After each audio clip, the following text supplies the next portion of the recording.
Hello, everyone. Welcome to the All Day Football Show. I'm your host, as always, Jackson Kellogg, and today we'll be doing my first official mock draft. All right. So the one that we did on April Fools, I wanted to count. Kyle Trask isn't going number 2 overall. All that stuff not happening. This is for real. So what this draft is going to be, it's going to be no trades, and it's going to be what I think every team should do, not what I think is going to happen. So just to start. Starting at number 1 overall, the Jacksonville Jaguars finished with a 1-15 record to take the first overall pick and essentially the rights to draft Trevor Lawrence with the first overall pick. Trevor Lawrence, though his production started to decline a little bit in college, he still is clearly the best prospect at the position, and it will service Jacksonville perfectly as one of the best quarterback prospects to come out in the last few decades. At number 2, the Jets, they traded away Sam Darnold for a second-round pick and more, essentially signaling they're going for a quarterback here. And I think the quarterback they take is Zach Wilson out of BYU. Zach Wilson has massive upside, if anything, possibly more upside than Trevor Lawrence, a higher ceiling, but he also has one of the lowest floors of any quarterback in this draft. So I do think he could go either way. We'll see if Robert Saleh can develop a quarterback, even though he's a defensive-minded coach. At number 3, the San Francisco 49ers, they trade up from the 12th overall pick to most likely go get a quarterback, which means they're probably moving on from Jimmy G. If they do take a quarterback, which I would in this situation, I'm taking Justin Fields at 3rd overall. Now, I know what I said about Justin Fields, how I don't think he's going to do that well in the NFL. I said 2 teams that he would have the best place to succeed at is San Francisco and the Patriots. So here he goes to the 49ers, and I think he fits what Kyle Shanahan wants in the quarterback mold. He's more mobile. That whole offense is all about moving parts, and Justin Fields would fit that perfectly. At number 4, the Atlanta Falcons, they're kind of in a tricky predicament as they need more defensive players, and there's not really a top defensive player to go get at this spot. So I think there's a large possibility that they trade back. I don't think they take a quarterback here, and I don't think they should take a quarterback here. I think if you're in this scenario, you take the best non-quarterback player at the position, and you take Kyle Pitts, who rocked it in college, looks like one of the best tight end prospects to come out in the last decade. He's a bit on the smaller side, I feel like, but he's still a playmaker and would help give another weapon for Matt Ryan to use on offense. At number 5, Cincinnati Bengals. The Bengals have a few different things they can go for. They can get more weapons for Joe Burrow, could get him some offensive line help. I think that offensive line is clearly where you need to go, and I think they take Penei Sewell here. Joe Burrow has enough weapons. He's got Joe Mixon, you've got Tyler Boyd, T. Higgins, Auden Tate. They're set there. If Kyle Pitts were to fall to him at 5, maybe take him because you could use a tight end. But in this scenario, Penei Sewell, you go get an offensive tackle, help solidify that offensive line, and keep Joe Burrow healthy this year. Number 6, the Miami Dolphins. They traded back from 3 to 12 and then traded up with the Eagles to 6. So they currently have the 6th overall pick. I think the Dolphins take Ja'Marr Chase here. They brought in Will Fuller, but you sign Ja'Marr Chase, you get all the weapons that he needs on offense. He'll have Devontae Parker, Will Fuller, Ja'Marr Chase, Mike Gesicki. In the later rounds, you might want to go get a running back. But at this moment, the Dolphins, they get the best wide receiver off the board as Ja'Marr Chase. Though he didn't play last year, lit it up in his last year of college where Joe Burrow was his quarterback. So I think that can help the Dolphins out tremendously on the offensive side of the ball. At number 7, the Detroit Lions. They traded away Matthew Stafford for a plethora of picks and got Jared Goff as well in that return. But a lot of the Lions' weapons left this offseason. Both Kenny Golladay and Marvin Jones are no longer on the team, so they need a receiver, and I think it's at this moment they take Jalen Waddle, who's been having to deal with a little bit of injuries throughout his college career, but he was awesome at Alabama as one of the best receivers that the Crimson Tide have had in a while. At number 8, the Carolina Panthers. They traded for Sam Darnold and currently still have Teddy Bridgewater, so I do not think quarterback is on the table here. What I do think they do, though, is get some offensive line help and draft Rashawn Slater out of Northwestern to help solidify the offensive line. They've been just signing one-year depth piece type guys, fringe starters. But if you go get Rashawn Slater, he doesn't even have to play right away. You can develop him and get a nice offensive tackle to help you out for the next decade. At number 9, the Denver Broncos. They have Drew Lock, and I'm a Drew Lock supporter. I think he should have one more year. And it's with this scenario that the Broncos go get the next thing that they could use, and that's some offensive linemen. And it's at this point that they take Christian Darrisaw out of Virginia Tech. Just today, watching Good Morning Football, they had Darrisaw on the show, and they were showing some of his highlights. Dude's a beast. Would help the Broncos out so much on that offensive line, and could help protect Drew Lock better, because he's got plenty of weapons, and the defense has plenty of veterans. They could use linebacker help, but I think going for the offensive line here is the best move. At number 10, the Dallas Cowboys. The Cowboys have so many defensive issues that they could go for. They could look for better defensive line, better secondary. I think at this point they go for the secondary and take cornerback Patrick Surtain out of Alabama. Surtain was the definition of a shutdown corner at Alabama, locking down targets like nothing and just stopping one side of the field. He has the chance to develop into Richard Sherman, Stephon Gilmore, Jalen Ramsey type guy where he just shuts down a side of the field. And that's exactly something the Cowboys could use to go opposite of Trayvon Diggs, who looks to develop better going into year 2. At number 11, the New York Giants. The Giants surrounded Daniel Jones with help this offseason. They got him some better weapons in Kenny Golladay to help him out around there. So the offense itself is set. The defense looks great. So it's at this point that the Giants could use some offensive line help, and I think they take Elijah Vera Tucker out of USC. Vera Tucker, he can play inside, and that's where I think they're going to need him more. He's been compared to Isaiah Wynn, so the Patriots left tackle, who, if he wasn't playing for the Patriots, would probably be a guard. And that's where I think Vera Tucker comes in. He's going to come in, help solidify the interior offensive line for the Giants, or get pushed outside. Either way, he can help them out in a variety of different ways. At number 12, Philadelphia Eagles. They trade away Carson Wentz, bring in a new head coach. They're starting a new regime there, but they do have the quarterback in Jalen Hurts, but they need to get him some weapons. So in the second draft in a row, the Eagles take wide receiver, and they go with Devontae Smith, the Heisman winner out of Alabama. Devontae Smith is a bit on the smaller side, but that doesn't take away from the point that he is a massive playmaker and will light up whatever secondary he's going against, despite his size.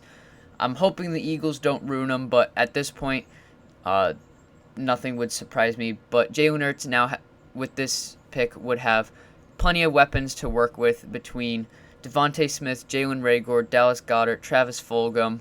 You've got Miles Sanders coming back from injury. It looks like a decent weapons group that the Eagles could work with, and then for the rest of the draft, they could go get defensive depth. At 13, the LA Chargers select. They need offensive line. That's a given. They need offensive line help, and I think it's at this point that they go take Tevin Jenkins out of Oklahoma State. He's been rising up the boards recently, and with a bunch of offensive linemen going early, Chargers, I actually wouldn't be surprised if they decide to trade up and go get somebody. That wouldn't surprise me at all. They do need the offensive line help, and Tevin Jenkins would help solidify that perfectly, giving Justin Herbert a better offensive line to work with. At 14, the Minnesota Vikings. The Vikings could use some offensive line help, but there is depth going into the later days, and I think it's at this point that they go for a different need where they could use an edge rusher, and I think they take Jalen Phillips out of the University of Miami. Jalen Phillips is one of the best edge rushers in this draft. His only issue is concussions, but other than that, he was a playmaker for University of Miami. opposite of Gregory Rousseau, who's going to go later in this draft, and would help the pass rush for the Vikings tremendously. At 15, my New England Patriots. The Patriots have one very big need this offseason, and that is at quarterback. And at quarterback, they take Mac Jones. He is a mix of Matt Ryan, Derek Carr, and Tom Brady. He's not a mobile quarterback, but that is not what the Patriots need with this offense. They need someone who can sit in the pocket and make the throws. He's not the best deep ball thrower, but again, he just needs to be accurate and make smart decisions with the football, which is exactly what he does and why he fits the Bill Belichick Patriot mold perfectly. I would love this pick. I hope the Patriots find a way to take Mac Jones wherever he is. At 16, the Arizona Cardinals. The Cardinals are building a decent team over there in Arizona, trying to help out Kyler Murray and go make a possible Super Bowl push. But it's at this moment that the Cardinals could use some more help in the secondary, even with signing Malcolm Butler, that they draft cornerback J.C. Horn out of South Carolina. Horn, kid of former NFL player Jay Horn. So he's locked down at South Carolina. Stephon Gilmore actually played for South Carolina too, so we'll see if J.C. Horn can come in and be the next Gilmore in the NFL. But J.C. Horn helps give the Cardinals more secondary players, as their secondary was very inconsistent last year, even with Patrick Peterson over there, though he was on the decline. At 17, the Las Vegas Raiders. The Raiders have not done well drafting recently, and they do have a few different needs that they need to solidify, whether it's on the offensive line or in the secondary. But at this point, I think the Raiders need to take the best player available and go with Micah Parsons at middle linebacker. Micah Parsons would solidify that linebacking core perfectly and would help the Raiders. With building a team, the teams who have had the most success, they build with the trenches out. Your secondary can't work if your pass rushers can't get to the quarterback and if you can't stop the run. So Micah Parsons can help do all those things coming out of Penn State and help the Raiders in the middle of the field of that defense. At 18, the Miami Dolphins. The Dolphins, they just took a wide receiver earlier. Now they could use some more help on the defensive line after Devon Godshaw leaving. They did bring in Adam Butler, but they could use a bit more help over there, especially with Ogba leaving as well. So they take defensive lineman Christian Barmore out of Alabama. Barmore is the best defensive lineman in this draft. He filled holes like crazy over in Alabama, making big plays during the playoffs, and would help the run-stopping defense for the Dolphins get better, and would even provide a bit of pass rush for them as well, helping the Dolphins' defense get better, even though it is already very talented. At 19, the Washington football team. The football team, they brought in a whole bunch of quarterbacks this offseason. They brought in Ryan Fitzpatrick. They re-signed Taylor Heineke. They already have Kyle Allen. So they have a quarterback group there that I think they can work with, and I don't think they're going to do anything with that this offseason. So I think they're, as much as they may want Trey Lance, they should look to move to other places. I think it's at this point that you've got a defensive line set. You need to go get some offensive line help, and I think they take Walker Little out of Stanford at offensive tackle. They left a big hole after Trent Williams left, as he was one of the best and still is one of the best left tackles in the league. You need to help fill that spot, and Walker Little can go in there and you can help solidify that offensive line. At 20, the Chicago Bears. The Bears are just a dumpster fire right now, and at this point, you need to drop assets to be able to get back to a position where you can reset. Ryan Pace should not still be there, but I think it's at this point that the Bears, they only have Andy Dalton and Nick Foles at quarterback. They need to bring in another guy, and it's at this point that they drafted Trey Lance out of North Dakota State. Trey Lance needs to sit and develop, which is perfect for this Bears team as they have two veterans, though they aren't the greatest. Trey Lance can sit behind them, learn how to play the game, and at year 2 come in and hopefully do better as a starter. People are comparing him to Josh Allen. I don't see, I see it a bit. He's a deep ball thrower. He's a physical player, especially running the football, but hasn't played the best competition and hasn't been the most accurate passer. It's rare for the Josh Allen situation is rare where a guy is inaccurate and then fixes his accuracy problems. We'll see if Trey Lance can do that. At 21, the Indianapolis Colts. They could use a whole bunch of different things, more for depth pieces. Their defense looks great. They brought in Carson Wentz to play quarterback, trading for him for a second-round conditional pick that can turn into a first if he plays. The Colts, they brought back T.Y. Hilton. They've got Michael Pittman. They could use a receiver, but I don't think that's where they go here. I think it's at this point that with Anthony Costanzo leaving that you need to get an offensive tackle to help Quentin Nelson on that offensive line, and that's where they take Dylan Redunz out of North Dakota State. Dylan Redunz helped protect Trey Lance over at North Dakota State, helping that team go undefeated for the last 2 years. Granted, they only played one game last year, but it helped solidify the offensive line to protect Carson Wentz, as Carson Wentz has been injury-prone and been dealing with stuff. The Colts' offensive line has been one of the best over the last few years, and you want to keep that going as best as you can. At 22, the Tennessee Titans. The Titans have a whole lot of issues right now. They got rid of a lot of players to get under the cap. I don't understand the Bud Dupree signing or the Janoris Jenkins signing. They have not. Their secondary is completely revamped, and they're going to need some help in there, which is why they take cornerback Greg Newsome out of Northwestern. Greg Newsome's more of a zone guy, but Mike Vrabel, I have faith that can develop him and help solidify that secondary that is just full of issues and is going to need help.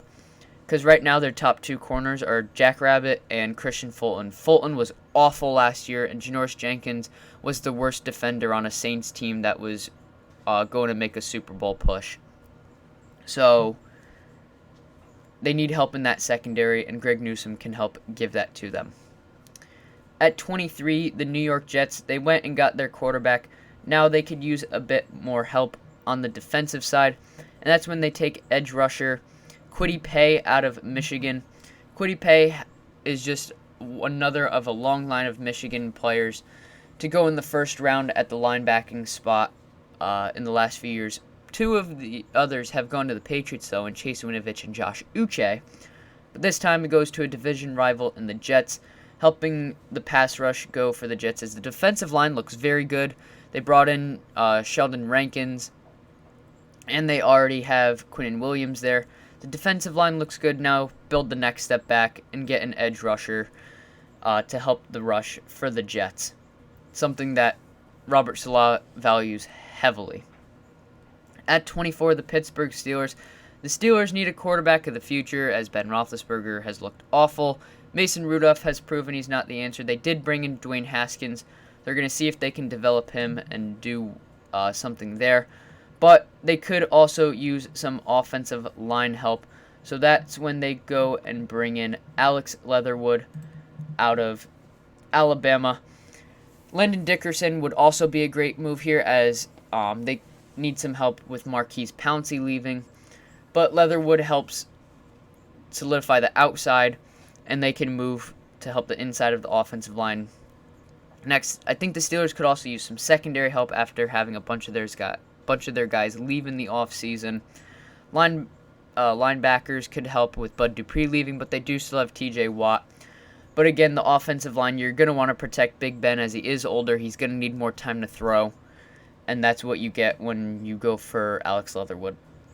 At 25, the Jacksonville Jaguars. They got Trevor Lawrence. They got their quarterback of the future. They could use some offensive line help, but with the depth of this draft, they don't need to address it immediately. At this point, they go get some secondary help to help CJ Henderson back there. And they get safety Trevon Moehrig out of TCU. He's the top safety in this class, the only one who's valued as a first-round pick. It just fills a need for Jacksonville and is an easy move for them to make, no question about it. help bolster the secondary. At 26, the Cleveland Browns, their offense is set. Their offensive line is great. They could maybe use another receiver with OBJ and Jarvis Landry always dealing with injuries, but Donovan Peoples-Jones looks like he's developing, and they did bring back Rashard Higgins, and they have the Nick Chubb, Kareem Hunt running back duo, and Baker Mayfield looks great. So the offense is set. They did bring in Jadeveon Clowney, so they do have some pass rushers now. It's at this point that you address the middle of the field. You draft linebacker Jeremiah Owusu-Koramoah out of Notre Dame. He played great for Notre Dame, helping carry that defense, and would be a great asset for the Browns to help them out in the middle of the field there, as their pass rush looks great. Their secondary is coming back. They've dealt with a lot of injuries there. They're going to get Greedy Williams and, I'm blanking on his name, Grant Delpit. Both those LSU defensive backs, and as always, Denzel Ward, who is a top 10 corner in the league. So this Browns defense goes and gets a linebacker that can help them out in the middle of the field there. At 27, the Baltimore Ravens, they lost a bunch of pass rushers in the offseason. They could also use another receiver, but edge rusher is not as deep as receiver in this class, and that's where I think they go and draft Gregory Rousseau out of University of Miami. Rousseau is more of a raw talent. He's going to need time to develop, but that's something the Ravens can do. The Ravens have developed pass rusher after pass rusher for years, and Rousseau would be the next line of those guys to do so. But again, then address wide receiver later in the draft. At 28, the New Orleans Saints, they have needs in a few different spots. They could use help in the secondary, could use help with linebackers, receivers. Again, the receiver class is deep, so I think there's going to be a large run of receivers in the second round. So it's at this point that they take Virginia Tech cornerback Caleb Farley. He was also on Good Morning Football this morning. The plays he made, he was a heat seeker for the ball and was not afraid to tackle guys. He did have a bit of a tackling issue, so though he wasn't afraid, a lot of guys broke his tackles, but that's something that can be worked on, and one of the best places to go to develop is New Orleans Saints with Sean Payton over there. So I think solidifying that secondary, getting someone opposite of Marshawn Lattimore is key to help that secondary. At number 29, the Green Bay Packers. Aaron Rodgers better be banging on the table for a move right here. And I think this is where they go and draft Kadarius Toney, wide receiver out of Florida. Watch some of his tape. I got to watch some more of these other wide receivers over the next 2 weeks. But Kadarius Toney, he played great over for Florida. Granted, they did have Kyle Pitts. That defense has had to worry about, but Toney put up great film. He was a deep threat for Florida and made defending secondaries have a very tough time trying to figure out who to defend, whether it was Kyle Pitts or Kadarius Toney, and I think Toney would be a great complement over in Green Bay to Devontae Adams. At 30, the Buffalo Bills. The Bills' offense is set. They're going to need help in the defensive side, going to get help over there. More depth pieces, and at this point they draft edge rusher out of Georgia, Azeez Ojulari. Ojulari made it a very pain in the butt to play Georgia this year, as he just kept sacking the quarterback over and over and setting the edge for Georgia. He would do great over in Buffalo, which is going to need some help in the pass rush, as they've had a rotation of guys there, and a lot of the guys who are still there are older other than AJ Epinesa. So they're going to need help in that area, and Azeez Ojulari can help bring that to them. With the Kansas City Chiefs at 31, the Chiefs need a whole lot of help as they're trying to figure out how to work around spending lots of money. But the spot where they need the most help is on the offensive line. So I think it's at this point that they draft center Landon Dickerson out of Alabama. They didn't re-sign Austin Reeder, and they could really use a center there. And Landon Dickerson would bring that, as he's the best center in this class, and can help Kansas City build that offensive line from the inside out, as they lost both Mitchell Schwartz and Eric Fisher So we'll see how that goes for them. At 32, the Tampa Bay Buccaneers. When I tell you I have the hardest time figuring out what to do for the Buccaneers, I have the hardest time because they don't have a single need. The things that, yes, they could go get a quarterback to develop behind Brady, but you're not going to go draft Davis Mills or Kyle Trask or Kellen Mond with the 32nd overall pick. I think the Buccaneers trade back here, but at this point they are going to have to draft someone because I'm not doing trades. So I think it's at this point that they go get an edge rusher, and they go get Carlos Basham out of UCF. Or I'm sorry, not UCF, Wake Forest, to help bolster the pass rush over there. You could never have too many pass rushers. Help Shaq Barrett and JPP over there, and just make havoc on that front seven. But that's my mock draft. Let's see what pick they graded as the best. They like the Mac Jones pick, the Trey Lance pick, basically all the quarterback picks, as well as the Caleb Farley pick. Farley's going to drop because of his injury problems with his back. But they didn't like the Dylan Redun's pick or the Walker Little pick. JC Horn. Wow. F on the Chargers pick. Well, I drafted for needs, not what I thought would happen. So, if I were in all those guys' positions, I think a lot of these I would trade back or trade up. I think this draft is going to have a lot more trades than last year. Last year was difficult because of COVID. Nobody knew what was happening. This year, stuff is going back to normal.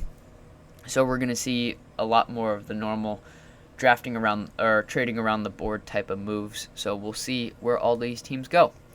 Anyways, thank you so much for watching. If you enjoyed, be sure to leave a like and subscribe. It would be greatly appreciated.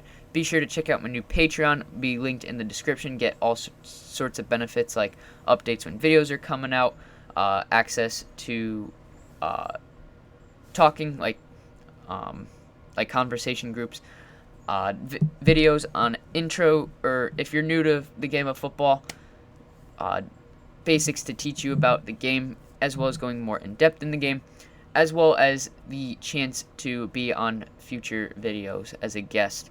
So again, be sure to check that out. It will be linked in the description. Thank you so much for watching, and let's hope the Patriots do the smart thing in the draft and go draft